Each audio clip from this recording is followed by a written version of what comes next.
তার অন্য কোনো অধ্যায়কে শাস্ত্র বলে বলা হচ্ছে না। কেবলমাত্র এই অধ্যায়টি শাস্ত্র নামে অভিহিত। কেন এটিকে শাস্ত্র বলা হয়েছে? কারণ ভগবদ গীতার মধ্যে যতগুলি অধ্যায় রয়েছে তার মধ্যে যদি শ্রেষ্ঠত্বের দাবি কোনো অধ্যায়কে দেওয়া হয় অভিধা, তা হবে পঞ্চদশ অধ্যায়। এখন কেন একে আমরা শাস্ত্র বলবো, সেই প্রসঙ্গে দু চার কথা বলেই আমরা ভগবদ গীতার এই অধ্যায়ে পাঠ শুরু করব। শাস্ত্র কোনো গ্রন্থকে বলতে গেলে তার কতগুলি লক্ষণ অবশ্যই দরকার, তাহলেই তাকে আমরা শাস্ত্র বলতে পারি। শাস্ত্র হতে গেলে তাকে জীব সম্পর্কে বলতে হবে। জীবাত্মা, জীবের স্বরূপ কি, এই সমস্ত বিষয় সেখানে আলোচনা থাকতেই হবে। তাহলে জীব সম্পর্কে আলোচনা থাকবে শাস্ত্রের মধ্যে, আর থাকবে জগৎ সম্বন্ধে, যে এই জগৎ কি, তার স্বরূপ, কিভাবে এই জগৎ সৃষ্টি হয়েছে, এই সমস্ত বিষয় শাস্ত্রের মধ্যে থাকবে। আর থাকবে ঈশ্বর সম্বন্ধে কথা, কাকে ঈশ্বর বলা হয়, কেনই বা তাকে ঈশ্বর বলা হবে ইত্যাদি, অর্থাৎ ঈশ্বর সম্বন্ধে আলোচনা অবশ্যই থাকবে। আর থাকবে বন্ধন কাকে বলে, জীব যে এই সংসারে বন্ধন হয়ে রয়েছে, বদ্ধ হয়ে রয়েছে, তাই বন্ধন সম্বন্ধে আলোচনা শাস্ত্রে থাকবে। আর থাকবে মুক্তির বিষয়ে আলোচনা, কি করে বন্ধন মুক্তি হতে পারে। জীব, জগৎ, ঈশ্বর, বন্ধন, মুক্তি, এছাড়াও একটি বিষয় সেখানে থাকবে, সেটি হলো জীব এবং পরমাত্মার সঙ্গে ঐক্য। জীবাত্মা পরমাত্মার ঐক্য, সেটিও কিন্তু এই শাস্ত্রের মধ্যে থাকবে। তাহলে এই বিষয়গুলো যে শাস্ত্রে আলোচিত হয়েছে তাকেই আমরা বলবো একটি সম্পূর্ণ শাস্ত্র। শাস্ত্র হতে গেলে এই লক্ষণগুলো থাকতে হবে। শ্রীমদ্ ভগবদ গীতার এই 20টি শ্লোক সমন্বিত পঞ্চদশ অধ্যায়ে এর সবকটি আছে। আমরা ধীরে ধীরে সেই বিষয়ে যখন আসব, আপনারা নিশ্চয়ই বুঝতে পারবেন, এই লক্ষণের সঙ্গে মিলিয়ে নেবেন যেগুলো মিলছে কি না। কারণ স্বয়ং ভগবান বলছেন এই অধ্যায়টিকে আমরা শাস্ত্র নামে অভিহিত করতে চাই। তার মানে এই বিষয়গুলো যদি আপনার জানা হয়, তাহলে আপনার আর জানবার কি আছে, এর বাইরে আর প্রয়োজন নেই। তার মানে এটি একটি কমপ্লিট শাস্ত্র, পূর্ণ একটি শাস্ত্র, যেখানে জীব, জগৎ, ঈশ্বর, বন্ধন, মুক্তি, জীবাত্মার সম্বন্ধ এসব নিয়ে আলোচনা করে। তাহলে এই অধ্যায়ের ভেতরে এই বিষয়গুলো এখানে রয়েছে, তাই এটাকে শাস্ত্র বলা হয়েছে। এবারে এই অধ্যায়টি শুরু হচ্ছে একটি উপমা দিয়ে। সংসারকে নানাভাবে, নানা শাস্ত্রে বা নানা জায়গায় বিভিন্ন কিছুর সঙ্গে তুলনা করা হয়েছে। এখানে যেমন বৃক্ষ বলা হচ্ছে, সংসার বৃক্ষ, অন্যত্র সংসারকে অনেক কিছুর সঙ্গে তুলনা করা হয়েছে। সংসার যেমন বৃক্ষ, সংসারকে জ্বলন্ত গৃহের সঙ্গে তুলনা করা হয়েছে। সংসার হচ্ছে একটি জ্বলন্ত গৃহের মতো। আক্ষরিক অর্থে জ্বলন্ত গৃহ না হলেও এর ভেতরে যে দহন জ্বালা রয়েছে সেই বিষয়টি কিন্তু উপলক্ষিত হচ্ছে এই উপমার দ্বারা। সংসার একটি জ্বলন্ত গৃহের মতো। যখন গৃহটি জ্বলছে, আপনি না পারছেন গৃহে থাকতে আর না পারছেন বেরিয়ে আসতে। আগুন লেগে গেছে ঘরে, কি করবেন? বেরিয়ে আসলেও মুশকিল। সংসারকে বিভিন্ন জায়গায় কিভাবে উপমা দিয়ে দেখানো হয়েছে সেগুলো বলছি। সংসার এরকম, সংসার মানে জ্বলন্ত গৃহ। আমাদের যেমন সংসার কারাগার বলা হচ্ছে না, সংসার কারাগার মানে এখানে যেন আপনি কারাগারে বন্দী রয়েছেন। সংসার কারাগার এরকম বলা হয়েছে। আবার দেখবেন সংসারকে অজগরের সঙ্গে তুলনা করা হয়েছে। সংসার একটি অজগরের মতো। সংসার অজগর। আবার সংসার মানে অনেক সময় দেখবেন তিনি সংসার করিয়াছেন। সংসার মানে আবার বিবাহ স্ত্রী অর্থেও সংসার হয়, তাই না? অবশ্য সেটাকে জ্বলন্ত গৃহ বলা যাবে কিনা সেগুলো আপনাদের বিবেচ্য বিষয়, আমি সেগুলো বলছি না, তাই না? এগুলো বললে খুব মুশকিল হবে। বলছে আপনি খুব অতিরঞ্জিত করে বলছেন। মোটেই না, যা আছে সেটুকুই কেবল বলছে। সংসারকে এইভাবে নানা কিছুর সঙ্গে তুলনা করা হয়েছে। আবার দেখুন সাগরের সঙ্গে তো আছেই, সংসার সমুদ্র বলা হয়েছে না? আবার দেখবেন সংসার অরণ্য, সংসার অরণ্য যেখানে নানা রকম হিংস্র জীব জন্তু এসব রয়েছে, মানে প্রতিবেশী টেশি আর কি, তাই না? প্রতিবেশী অপেক্ষা করে আছে আপনি কখন কিছু হবে, সে ব্রহ্মার্পণ করছে, হালুম করে পড়বে, বাঘ আছে। সংসার অরণ্য। আবার দেখবেন সংসার মরু আছে না, সংসার মরুভূমি, তার সঙ্গে তুলনা করা হয়েছে। নানা জায়গায় তুলনাগুলোকে মানে এক জায়গায় বলার চেষ্টা করছি। সংসার মরুভূমি, সংসার মরুভূমি, সংসার মরুতে, এসব দেখবেন নানা জায়গায় এরকম উপমা রয়েছে। মানে সংসারে যেন সুখ শান্তি একেবারে ওই রকম উত্তপ্ত বালুকার মতো। মরুভূমিতে তাই হয় না? আপনি তৃষ্ণা নিবারণের জন্য সেখানে ছুটেছেন, কিন্তু সেখানে উত্তপ্ত বালুকা। তারপরে সংসার হচ্ছে দুঃস্বপ্নের মতো। সংসার একটি দুঃস্বপ্ন, এরকমও আছে। তারপরে দেখবেন সংসার এটা ব্যাধির মতো। কিরকম? ভবরোগ শব্দটা নিশ্চয়ই শুনেছেন। ভবরোগা, ভব মানে সংসার, ভবা রোগা, তাহলে সংসার একটি ব্যাধির মতো, রোগের মতো, ভবা রোগা।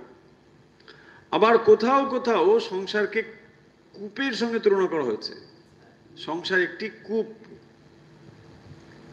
তার মধ্যে পড়ে গেছে, আর উঠতে পারছে না। এইরকম ভাবে নানা কিছুর সঙ্গে সংসারকে তুলনা করা হয়েছে।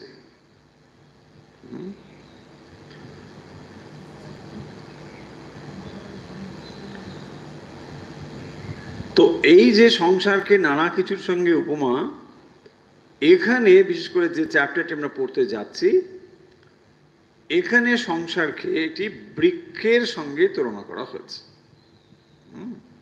সংসার একটি গাছ। এখন গাছ আমরা সকলেই দেখেছি, গাছের ধারণা আমাদের আছে সবারই। গাছ কি হয়, তার এক জায়গায় মূল, তারপর সেখানে জল, আলো, বাতাস, সার ইত্যাদি পাওয়ার ফলে গাছ ধীরে ধীরে বাড়তে থাকে। সংসারটিকেও এইরকম একটি বৃক্ষের সঙ্গে তুলনা করা হচ্ছে। তাহলে এই গাছটি ক্রমশই বর্ধিত হচ্ছে, বাড়ছে, তার সঙ্গে খাদ্য সংযুক্ত হচ্ছে, জল দেওয়া হচ্ছে। সমস্ত অনুকূল পরিবেশ যদি গাছ পায় তাহলে গাছ বাড়বে কি বাড়বে না? বাড়বেই তো। তাহলে এই যে সংসার ও বৃক্ষটি, এটা কিভাবে বাড়ছে, এই সংসার ও বৃক্ষের সঙ্গে জীবের সম্বন্ধ কি, এই সংসার ও বৃক্ষের সঙ্গে ঈশ্বরের সম্বন্ধ কি, এই সংসার ও বৃক্ষ কি করে বন্ধন সৃষ্টি করছে, সংসার ও বৃক্ষ থেকে মুক্ত কি করে হব, এই সমস্ত বিষয় এই চ্যাপ্টারে আলোচনা করা হয়েছে। তাই এটি একটি শাস্ত্র। শাস্ত্র, শাস্ত্র কাকে বলে? শাস্ত্র হচ্ছে শ্বাস ধাতু। শ্বাস মানে শাসন করা। শাস্ত্রের মধ্যে শাসন আছে, সেই জন্যেই আপনাকে শাস্ত্র মেনে চলতে হয়। কারণ যিনি ঠিক মতো পথ জানেন না, তাকে গাইড বুক ফলো করতে হয়। শাস্ত্র হচ্ছে এরকম একটি গাইড বুক। আপনি কোথাও যাচ্ছেন, তার জন্য আপনার একটি গাইড বুক দরকার, পথ নির্দেশিকা, তাই না? তো পথ নির্দেশিকা না হলে যাবেন কি করে? শাস্ত্র হচ্ছে এইরকম একটি পথ নির্দেশিকা। যদি আপনি মনে করেন আমি নিজে নিজেই পথ খুঁজে নেব, তাহলে হবে না। কেন হবে না? না, আপনি প্রথমত অজ্ঞানেই আছেন। আপনার খোঁজা যে পথ, সেটিও অজ্ঞানের দ্বারাই হবে। তাহলে শাস্ত্র হচ্ছে যিনি বা যারা গন্তব্যে পৌঁছেছেন, সত্য জেনেছেন, তাদেরই কথা হলো শাস্ত্র। আপনি নিজে নিজে যদি পথ খুঁজতে যান, তাহলে কি হবে? দিশেহারা হয়ে পড়বেন, কিছুদিন পরে হতাশ হয়ে পড়বেন, তারপরে সিদ্ধান্ত করবেন এসব কিছু নেই। তাই শাস্ত্র আমাদের ফলো করতে হয়। যে কোনো ধর্মে তাই দেখবেন শাস্ত্রের একটা ভূমিকা আছে, অত্যন্ত গুরুত্বপূর্ণ ভূমিকা রয়েছে শাস্ত্রের। শাস্ত্রগুলো কি করে? আমাদেরকে পথ নির্দেশ করে। এবং এই শাস্ত্র যত সময় অতিবাহিত হচ্ছে, শাস্ত্রগুলো ধীরে ধীরে আরো অনেক রকম ভাবে সমৃদ্ধ হচ্ছে। অনেক মানুষের অভিজ্ঞতা দ্বারা শাস্ত্র সমৃদ্ধি লাভ করে।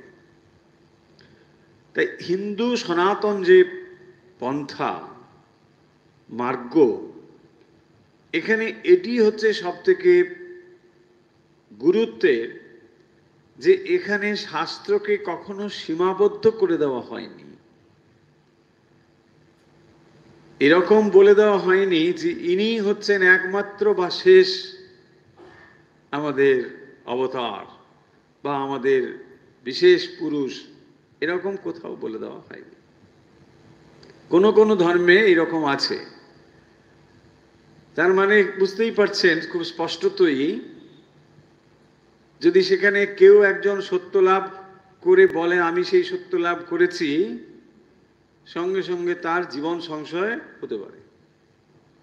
কারণ তুমি কি করে করবে, আমার তো বলাই আছে আমি হচ্ছেন শেষ, তুমি আর সত্য লাভ করতে পারবে না। দেখুন কি সর্বনেশে কথাবার্তা। তার মানে আমি মহান বিজ্ঞানী বা আমি মহান যে কিছু, আমার পরে আর কেউ মহান হতে পারবে না, সবাই আমাকেই মান্যতা দিয়ে থাকো, আমি সেই মহান পুরুষ। যাই হোক, সে বিষয়ে আমরা আলোচনা যাব না। প্রসঙ্গ বা কথা হলো, হিন্দু সনাতন ধর্মের এখানেই সব থেকে প্রসারতার দিক বা এটি এর বিশেষ বৈশিষ্ট্য বলতে পারেন, যে এখানে কোনো সংকীর্ণতার জায়গা নেই। আপনিও সেই সত্যকে লাভ করতে পারেন।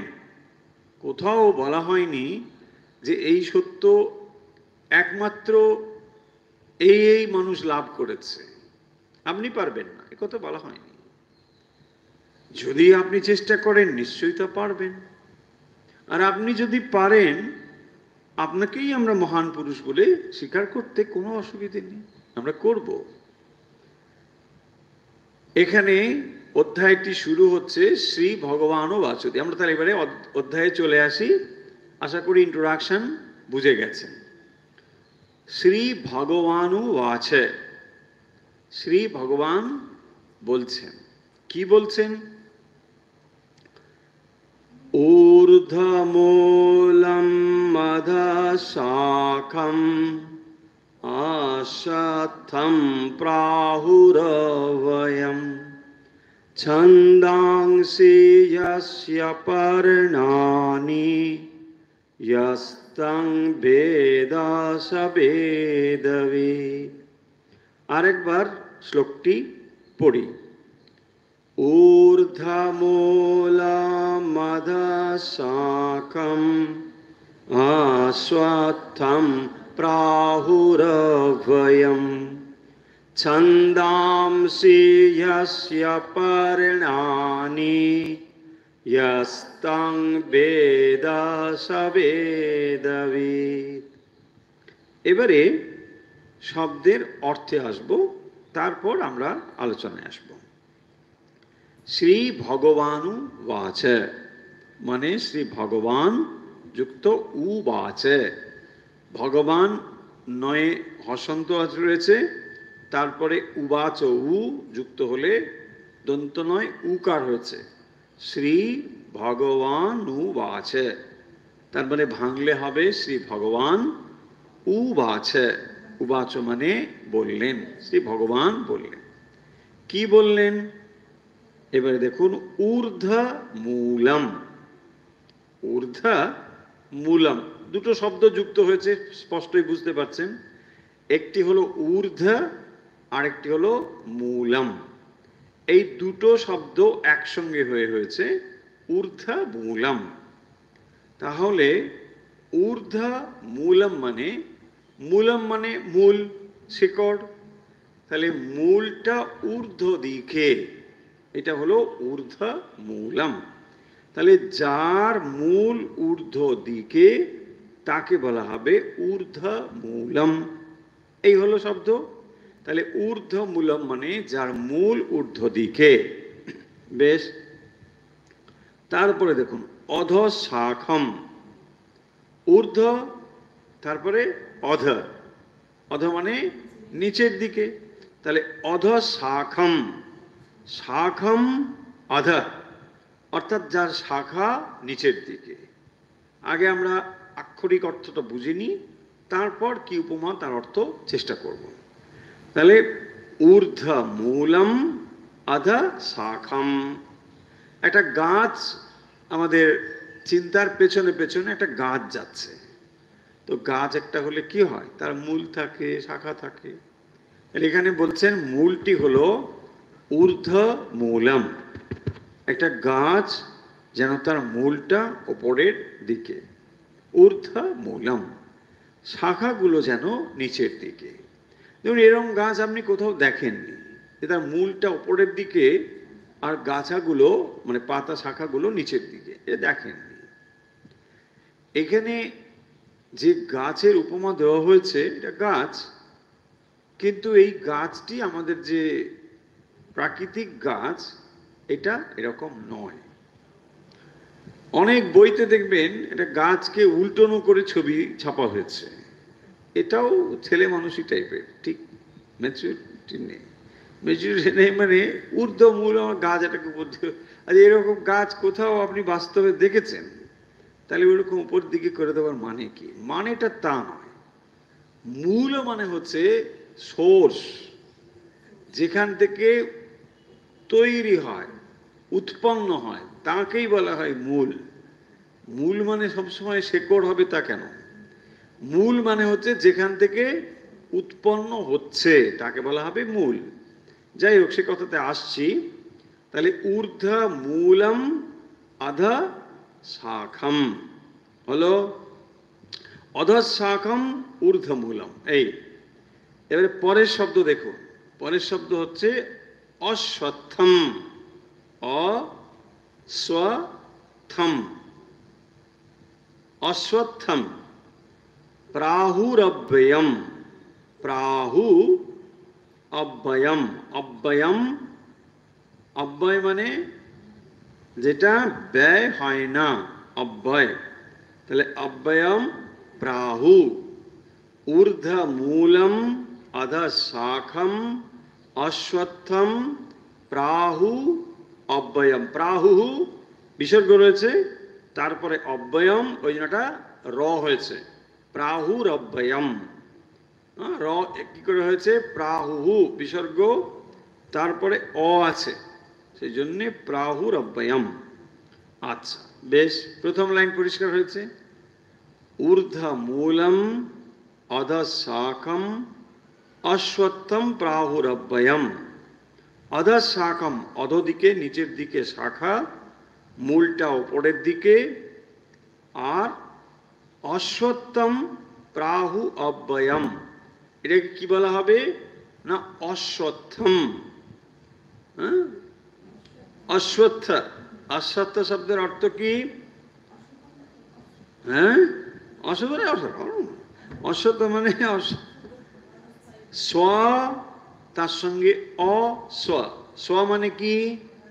হ্যাঁ, পরস্ব, পরস্ব মানে ডে আফটার টুমরো, বাংলায় পরশু বলা হয়, পরস্ব। তাহলে স্ব মানে হচ্ছে নেক্সট ডে, আগামীকাল, স্ব। অস্ব, অস্ব মানে যেখানে স্ব নেই, স্ব মানে আগামীকাল নেই, তাহলে অস্ব। আবার থ, থ মানে কি? যেটা থাকে। তাহলে অশ্বত্থম মানে হচ্ছে যেটা আগামীকাল থাকবে কিনা নিশ্চিত নয়, তাকে বলা হবে অশ্বত্থম। এটা তো বলা হয়েছে, এই পঞ্চদশ অধ্যায়টি নতুন পড়া হচ্ছে না, এটা বোধহয় তৃতীয়বার হবে, খুব মানে ভুল না হলে। তো তৃতীয়বারে সব ঠিকঠাক হওয়া উচিত, কিন্তু নতুনের মতোই শোনাচ্ছে। অনেকে বলে না একেবারে পুরো নতুন, যতবারই বলেন সব নতুন মনে হয়। নতুন মনে হয় মানে সব ডিলিট হয়ে গেছে, ব্যাস, তাই না? কত ঝড় ঝাপটা, কত আর মনে থাকে?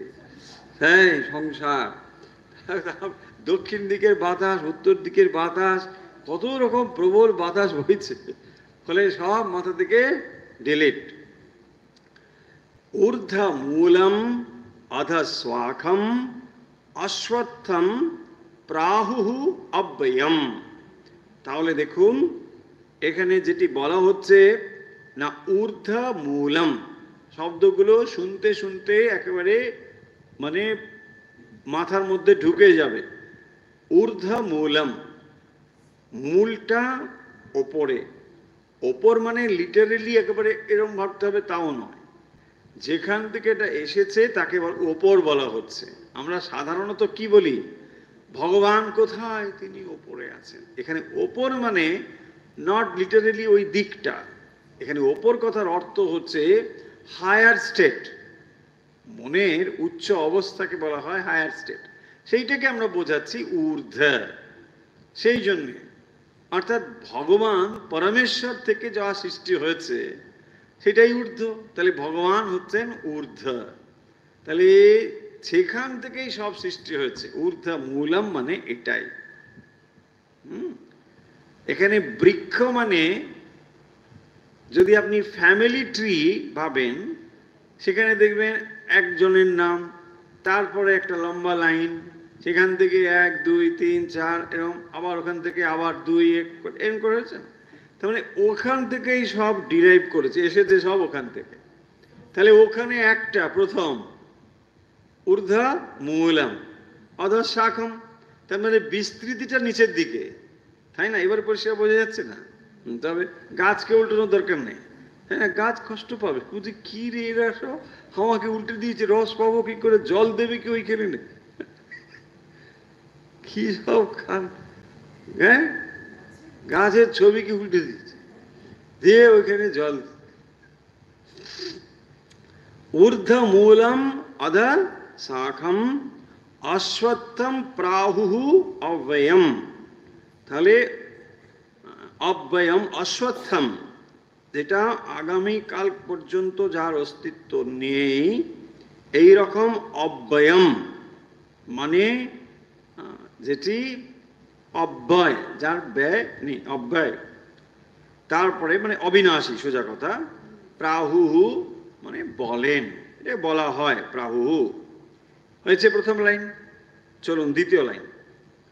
ছন্দাংসি যস্য পর্ণানি, যস্য পর্ণানি ছন্দাংসি, ছন্দাংসি, তো ছন্দাংসি হচ্ছে বহু বচনে বেদ সমূহ, ছন্দ মানে বেদ, তাহলে ছন্দাংসি মানে প্লুরাল, বেদ সমূহ, বেদ সমূহ হচ্ছে যস্য পর্ণানি।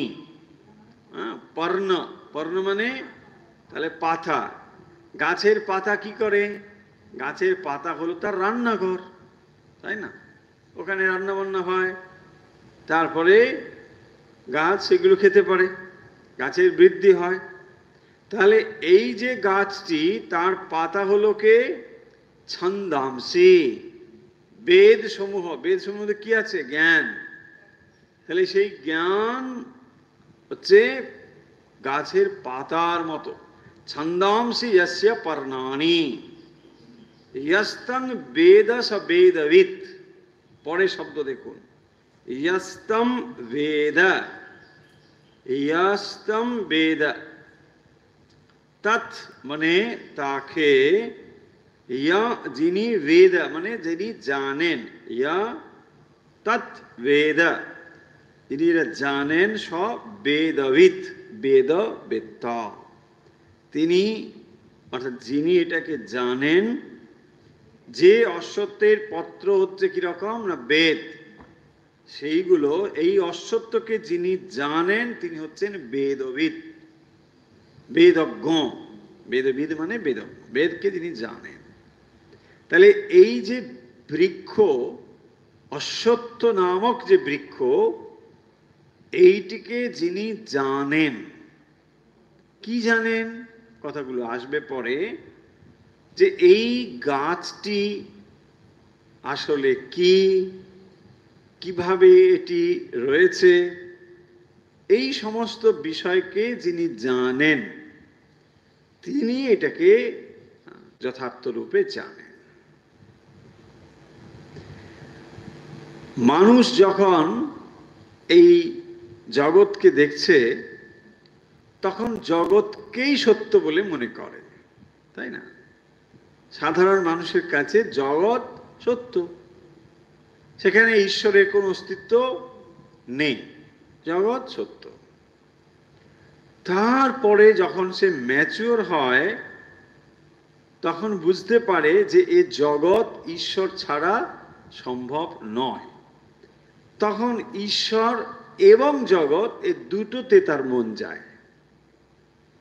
তার মানে তখনও তার মন জগতেই রয়েছে, কিন্তু এটুকু সে জানে যে জগতের কারণ একজন রয়েছেন, তিনি হচ্ছেন ঈশ্বর।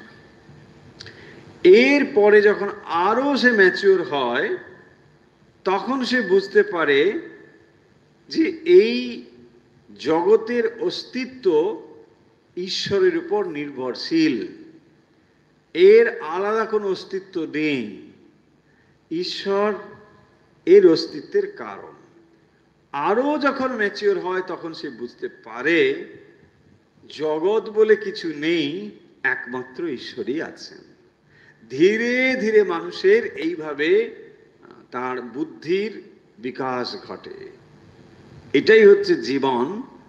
এইভাবেই মানুষ ধীরে ধীরে অভক্ত থেকে ভক্তে রূপান্তরিত হয়। প্রথম সে জানে জগৎ সত্য, তারপরে সে দেখে জগৎ কারণ ঈশ্বর রয়েছে, তারপরে সে বোঝার চেষ্টা করে যে জগতের অস্তিত্ব ঈশ্বরের উপর নির্ভরশীল। একেবারে শেষ পর্যায়ে চতুর্থ অবস্থা যখন হয়, তখন সে বুঝতে পারে এই জগৎ বলে কিছু নেই, কেবল ঈশ্বরই রয়েছে। দেখুন তাহলে উত্তরণ কিভাবে ঘটছে। প্রথম তার কাছে জগৎ সত্য, ঈশ্বর টিশ্বর বলে কিছু নেই, কারণ যা দেখছি এটাই সত্য। যা দেখতে পাচ্ছি না সেটা কেন স্বীকার করব। ধীরে ধীরে কিন্তু ওইভাবে পরিবর্তন হবে। তাই এই সংসাররূপ বৃক্ষটি কিরকম না, এখানে ঊর্ধ্ব মূলম অধ শাখম। মূল মানে যেখান থেকে এটি উৎপন্ন হয় তাকে বলা হয় মূলম। এবং সেই মূলটি কিরকম না, সেই মূলটি হচ্ছে অব্যয়ম, সেটি অব্যয়ম। তাহলে মূল যেটি সংসার যেখান থেকে উৎপন্ন হয়েছে সেইটি কিন্তু অবিনাশী। মানে সংসার, এই যে অসত্য, সংসার রূপ যে অসত্য, তার মূল ওপরের দিকে আর শাখাগুলো নিচের দিকে, এবং এটি অবিনাশী, এর বিনাশ নেই, অবিনাশী। এবং এর পাতাগুলো, অশ্বত্থের যে পাতা, সেগুলো হচ্ছে বেদ সমূহ। তাহলে এই সংসার ও বৃক্ষটি, এর জ্ঞান হচ্ছে বেদ, সেই বেদ জ্ঞান এর পাতা স্বরূপ। আর এইটিকে যিনি জানেন, এই অসত্যকে যিনি জানেন, তিনি হচ্ছেন বেদবিদ। হয়েছে? তাহলে ঊর্ধ্ব মূলম অধ শাখম অশ্বত্থম প্রাহু অব্যয়ম। অব্যয়ম প্রাহু ছন্দাংসি যস্য পর্ণানি যস্তম বেদস বেদবিদ। যিনি এটিকে জানেন তিনি হচ্ছেন বেদবিদ। এই যে অশ্বত্থ, যেটি আগামীকাল থাকবে কিনা সে বিষয়ে নিশ্চিত নয়। অস্ব, স্ব মানে হচ্ছে আগামী কাল, তালবশয় বফলা। অস্ব, অশ্ব, অর্থ অশ্বত্থ। তাহলে যেটি আগামীকাল থাকবে কিনা অনিশ্চিত, তাকেই বলা হয় অশ্বত্থ। এই অশ্বত্থ রূপ যে সংসার বৃক্ষ, এটির মূল হচ্ছে ওপরের দিকে, এবং সেখান থেকে এটি শাখা প্রশাখা ধীরে ধীরে প্রবাহিত হয়ে চলেছে। তাহলে এই সংসার ও বৃক্ষ, সেই বৃক্ষটি ধীরে ধীরে বর্ধিত হয়ে চলেছে, এবং সেইটি তার মূল রয়েছে ওপরে। ওপর থেকে মূল ধীরে ধীরে শাখা প্রশাখা ছড়িয়ে নানাভাবে সেটি বিস্তার লাভ করছে। এই যে সংসার বৃক্ষ, এইটি মানে এই প্রথম শ্লোকে এই কথা বলা হচ্ছে। কীরকম এই সংসার রূপ বৃক্ষটি এবং তার শাখা প্রশাখা কিভাবে, না মূল ওপরের দিকে, শাখাগুলো রয়েছে নিচের দিকে। এর মূল ওপরের দিকে যেখান থেকে এটা উৎপন্ন হয়েছে, ক্রমান্বয়ে এটি নিচের দিকে চলে যাচ্ছে। একটা কনসেপ্ট, একটা ধারণা যে এই সংসার রূপ বৃক্ষ যেখানে আমরা সবাই এসে হাজির হয়েছি, তো এই সংসার রূপ বৃক্ষকে কিভাবে অতিক্রম করা যায়, এবং এই সংসার রূপ যদি এটাকে বৃক্ষ বলা হচ্ছে তাহলে এটা কিভাবে বর্ধিত হচ্ছে। এই সংসার নিশ্চয়ই এমনি এমনি বর্ধিত হচ্ছে না, এবং সেটি কিভাবে বর্ধিত হচ্ছে সে কথাও কিন্তু পরের শ্লোকে বলা হচ্ছে। আমরা খানিকটা শুরু করতে পারি, হয়তো কমপ্লিট করা যাবে না, তো শুরুটা তো করতে পারি। 2 নম্বর শ্লোক। অধশ্চোর্ধ্বং প্রসৃতাস্তস্য শাখা গুণা প্রবৃদ্ধা বিষয় প্রবালা অধশ্চ মূলা ননু সন্ততানি কর্মানুবন্ধেনি মনুষ্য লোকে। অধশ্চোর্ধ্বং প্রসৃতা তস্য শাখা, তস্য শাখা, ওই শাখা বললেন, সেই শাখা অধশ্চোর্ধ্বং, অধশ্চ ঊর্ধ্বং, অধশ্চ ঊর্ধ্বং প্রসৃতা, প্রসৃতা তস্য শাখাः গুণ প্রবৃদ্ধা বিষয় প্রবালাः। তো এই যে সংসার রূপ বৃক্ষ বলা হলো, তার তস্য মানে সংসার রূপ অশ্বত্থের কি সেইটি গুণ প্রবৃদ্ধা, গুণের দ্বারা সেটি বৃদ্ধিপ্রাপ্ত হয়, সেটা গুণ প্রবৃদ্ধা বিষয় প্রবালা, প্রবালা মানে পল্লব, বিষয়রূপ পল্লব, পল্লব মানে পাতা।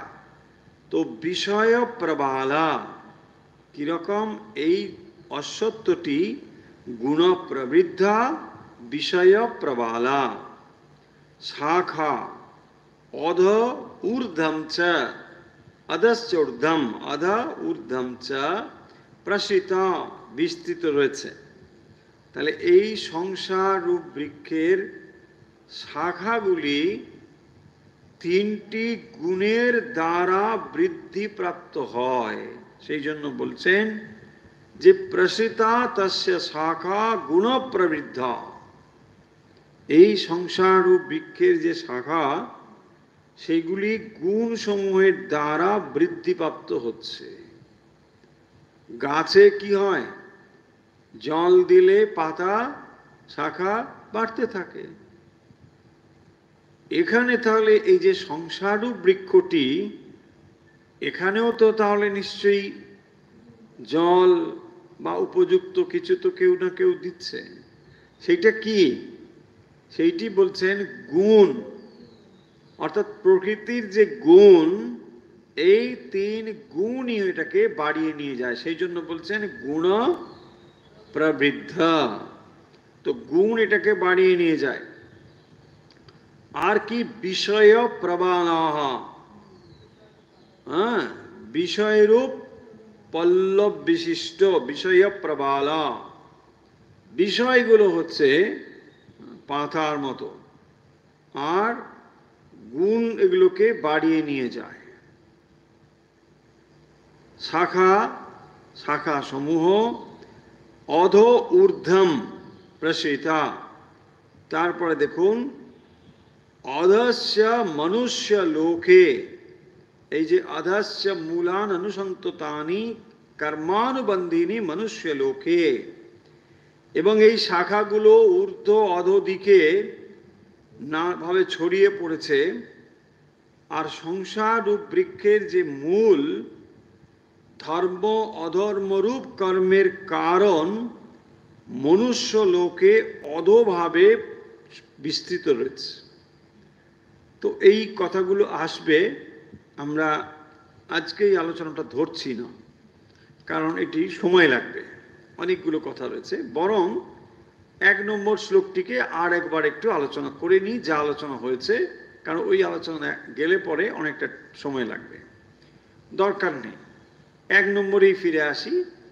এই অধ্যায়টিকে যা আলোচনা করা হলো আমরা খুব ছোট্ট করে আবার সামাপ করে দিই, যে পঞ্চদশ অধ্যায়টিকে ভগবান নিজেই এটাকে শাস্ত্র বলে বলেছেন। শাস্ত্র লক্ষণ কি আমরা একটু আগেই বললাম, যে যেখানে জীব, জগৎ, ঈশ্বর, বন্ধন, মুক্তি এবং জীবাত্মা পরমাত্মার সম্বন্ধ নিরূপিত হয়, তাকেই বলা হয়েছে শাস্ত্র। তো এই অধ্যায়টিতে শাস্ত্রের সমুদয় লক্ষণ নিহিত রয়েছে, তাই এটিকে পূর্ণাঙ্গ একটি শাস্ত্র নামে অভিহিত করা হয়েছে।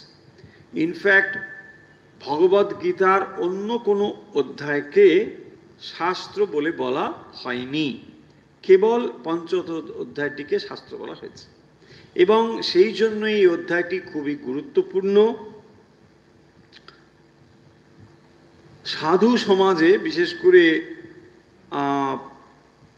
যারা সাধু সন্ন্যাসী, তারা এই অধ্যায়টিকে মানে প্রসাদ গ্রহণের পূর্বে অবশ্য পাঠ্য বলে গ্রহণ করে থাকে। কারণ এর মধ্যে যেহেতু এটি পূর্ণ একটি শাস্ত্র, তাই দেখবেন বিভিন্ন জায়গায় যেখানে সাধু ভান্ডার আদি হয়, সেখানে এই অধ্যায়টি কিন্তু অবশ্য পাঠ করতে হবে, তাই না? সে পাঠ করতে করতে অনেক সময় হয় কি, কি হচ্ছে ওটা আর কিছু নেই, ওই খাবারের গন্ধগুলো সব সেটা হতে পারে, কিন্তু এটা হয়। হ্যাঁ, আপনারা যেখানে দেখবেন সাধুদের ভান্ডার হয়, এইখান থেকেই শুরু হয় সেটা। এই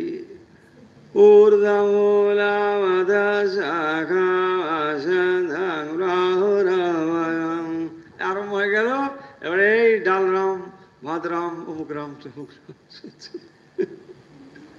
হ্যাঁ, এইসব চলতে থাকে। তো যাই হোক, এই অধ্যায়টি কিন্তু যেহেতু সম্পূর্ণ একটি শাস্ত্র, তাই খাদ্য গ্রহণের আগে অর্থাৎ প্রসাদ গ্রহণের পূর্বে এগুলো কিন্তু সাধুরা অবশ্যই পাঠ করেন, কারণ তাদের লক্ষ্যটাকে সবসময় স্মরণ করবার জন্য এইগুলো সব রয়েছে। শাস্ত্র সেখানে এগুলো রয়েছে। অনেক জায়গায় সকাল সন্ধ্যে দুবেলা পাঠ হয়, কোনো কোনো জায়গায় এটা হয়, খুবই মানে এটা গুরুত্বের সঙ্গে পাঠ হয়। যাই হোক, এটা হয়।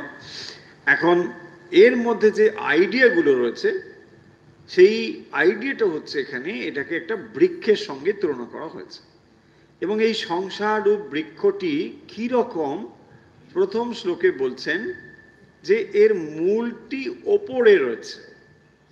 যখন আপনি একটা গাছ দেখছেন, দেখুন মূলটা আপনি দেখতে পাচ্ছেন না। এমনি প্রকৃতির যে স্বাভাবিক গাছ, সেখানে আপনি মূলটা দেখতে পাচ্ছেন না, তার প্রসারণ দেখছেন, গাছপালা শাখা সবই দেখছেন, কিন্তু এর মূলটা কোথায়? মূলটা আমাদের জানা দরকার। কেন না, মূলটাই হচ্ছে গাছটির সম্পূর্ণ ভিত্তি, তার ওপরেই গাছটা দাঁড়িয়ে রয়েছে। আপনি যদি গাছটিকে ক্ষতবিক্ষত করতে চান বা ধ্বংস করতে চান, তাহলে মূলটা জানতে হবে, রুটটা জানতে হবে। যদি রুটটা না ছিন্ন হয়, তাহলে গাছটাকে ছিন্ন করা যাবে, ধ্বংস করা যাবে? কারণ ওটাই তো শক্তিশালী থাকবে। সেই জন্য এই যে সংসার ও বৃক্ষটি, এটা কিভাবে রয়েছে, এর স্থিতি বা কি, কোথা থেকে এটা এলো, তাই বলছেন এটা ঊর্ধ্ব মূলম। তার মানে এর একটা মূল আছে, এটা এমনি এমনি নেই, এরও একটি মূল রয়েছে। তাহলে মূলের ওপরেই এটা রয়েছে, মূলটাই এর প্রধান। সেই জন্য মূল শব্দের অর্থ এখানে হচ্ছে প্রধান, যেটা মূল মানে যেটা প্রধান, প্রাধান্য, তাই না? তো সেখান থেকে এটা এসেছে ঊর্ধ্ব মূলম অধ শাখম, শাখাটা এর নিচের দিকে ধীরে ধীরে ধীরে ধীরে ধীরে প্রবাহিত হয়ে চলেছে। তাহলে সংসার শুরু হয়ে সেটা যেন ধীরে ধীরে আরো প্রবাহিত হয়ে চলেছে, ধীরে ধীরে সেটা অনেক বেশি প্রসারণ ঘটছে, চলছে, এখনো চলছে। এই সৃষ্টি এখনো চলছে, ধীরে ধীরে দেখুন এটা বড় হচ্ছে, নানা রকম ভাবে তার বিস্তৃতি ঘটছে। প্রকৃতিতে এক সময় মানে বহু বহু সময় পরে প্রাণের সঞ্চার হয়েছিল, তাই না? ইতিহাস এসব কথা বলে, বিজ্ঞান এসব কথা বলে। বহু বহু বছর পরে সেই প্রাণ থেকে আবার এই জীবের সৃষ্টি হয়েছে, সেই জীব থেকে আবার মানুষের কত বছর চলে। তার মানে এই ধীরে ধীরে ধীরে যেমন পাতা আস্তে আস্তে বড় হয়, এইরকম ভাবে এর বিস্তার লাভ হচ্ছে। কি করে এর বিস্তার হচ্ছে, কেমন এই বৃক্ষ, তার কি প্রকৃতি, সেই সমস্ত বিষয়গুলো এখানে বলছে। তাহলে আসলে এই বৃক্ষটি কি? সংসার রূপ বৃক্ষ।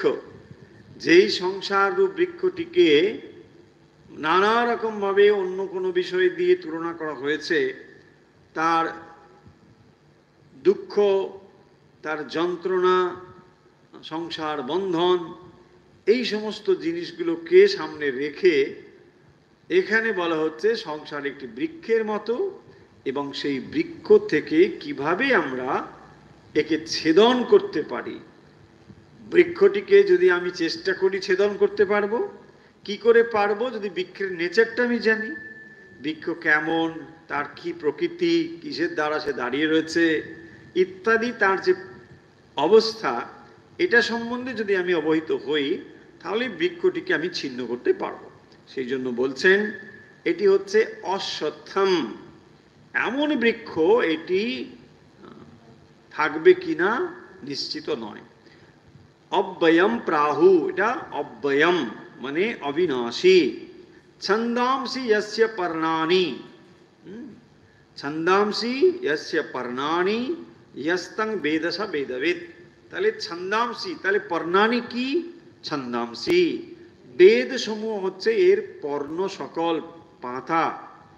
যস্তং বেদস বেদবিদ, যে এটাকে জানে, বেদবিদ মানে বেদ যিনি জানেন। যস্তম বেদ, বেদ প্রথম বেদ শব্দ অর্থ হচ্ছে যিনি জানেন, আর দ্বিতীয় বেদবিদ কথার অর্থ হচ্ছে বেদজ্ঞ, তত্ত্বজ্ঞ, যিনি এটাকে জানেন। তাহলে যিনি এটাকে বেদবেত্তা, তিনি এটাকে এভাবে জানেন। বেদবেত্তা এটাকে জানেন মানে তিনি বৃক্ষটাকে জানেন, বৃক্ষের মূলটাকেও জানেন, তাই না? শুধু বৃক্ষটাকে জানা মানে তিনি একটি জিনিস জানেন, দৃশ্যমান জিনিসকে জানেন, কার্যকে জানেন, কারণকে জানেন না। তাহলে কার্য এবং কারণ উভয় জানলেই তবে জ্ঞান সম্পূর্ণ হলো, তাহলে সম্পূর্ণ হবে না। কেবল যদি আপনি জগৎকে জানেন, দেখুন জগৎকে জানবার জন্যে বিজ্ঞানীরা কাজ করছেন, তারা এক এক রকমভাবে এটাকে আমাদের কাছে উপস্থাপন করছেন, এবং ক্রমান্বয়ে এটিও পরিবর্তনশীল একটি জিনিস। তাহলে জগৎ মানে বিজ্ঞানী সেটাকে বাইরের দৃষ্টি দিয়ে নানা রকমভাবে আবিষ্কার করে আমাদের সামনে একটা সত্য নিয়ে আসছে, এবং সেই সত্যটি আবার মানে অপরিবর্তনীয় সত্য নয়, চিরন্তন সত্য নয়। বিজ্ঞানী আজ একরকম কথা বলে, আবার 200 বছর, কাল হয়তো বলে না, 200 বছর পরে দেখবেন সেটাই আবার মিথ্যে হয়ে যাবে, আবার একটা সত্য তিনি নিয়ে আসবেন। এটাই হচ্ছে এর প্রকৃতি, মানে এটাকেই তিনি এভাবেই চলেছেন। কিন্তু এর যে একটা কারণ আছে, সেই কারণ নিয়ে তারা বেশি ভাবিত নয়।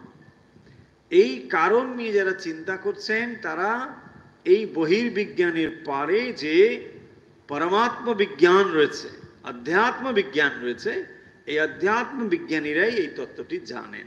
তাকেই বলা হয়েছে বেদবিদ। তিনি হচ্ছেন বেদজ্ঞ, অর্থাৎ যিনি এর মূল এবং শাখা প্রশাখা দুটোকেই জানেন, অর্থাৎ কার্য এবং কারণ দুটোই জানেন। যিনি যার মূল এবং বিস্তৃতি উভয়কেই জানেন, তিনি হচ্ছেন বেদবিদ। হয়েছে? তাহলে একটি শ্লোকই আজকে পড়া হলো। দ্বিতীয় শ্লোকটি খানিকটা ছুঁয়ে গেলাম বটে, কিন্তু আমরা পিছিয়েও এলাম। পিছিয়ে এলাম এই জন্য যে ওটা শেষ করা আজকে যাবে না, অনেকটা সময় লাগে। পরে আমরা ওই দ্বিতীয় থেকেই শুরু করব। চলুন তাহলে আজকে আমরা শেষ করছি।